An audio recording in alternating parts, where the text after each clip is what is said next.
இந்த செங்கோட்டையன் உங்களுக்கு நேற்றே அவர் கோவை விமான நிலையத்தில் அது ஊடகத்தை சந்தித்தப்ப அவர் சொன்னது உண்மையிலே எனக்கும் கூட அவர் மிக வருத்தத்தோடு சொன்னார்.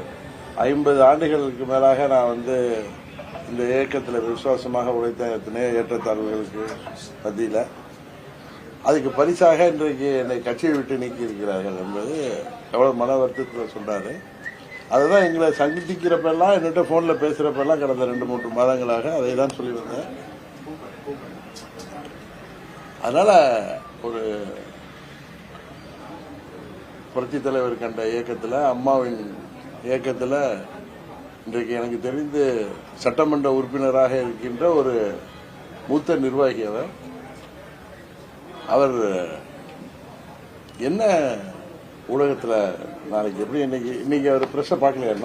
இல்ல பார்க்கல. காலையில பதவியை ராஜினாமா பண்ணியிருக்காரு. ஆமா,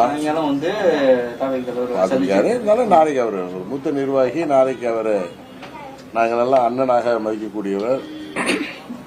அவர் பிரஸ்ஸை பார்த்து என்ன சொல்றாரோ அதுக்கப்புறம் நான் உங்கள்கிட்ட பேசுறது தான் நல்லா இருக்கும். இல்ல நீங்க அரசியலா பாக்குறீங்க. 40 ஆண்டுகளாக எனக்கு நன்றாக தெரிந்த ஒரு நண்பர். அவர் 77 சட்டமன்ற உறுப்பினராக செயலாற்றி வந்தவர். அம்மா அவர்களுக்கு மிகவும் விசுவாசமாக செயல்பட்டவர். எத்தனையோ உயர்வு தாழ்வு வந்தாலும், எத்தனையோ பேர் கட்சியை விட்டு போனப்பையும் எவ்வளவோ இடர்பாடுகள் அம்மாவுக்கும் இயக்கத்திற்கும் வந்த பொழுதெல்லாம் விசுவாசத்தோடு எந்தவித எதிர்பார்ப்பும் இல்லாமல் அம்மா அவர்கள் ஆதரவாக இருந்தவர் அவர்.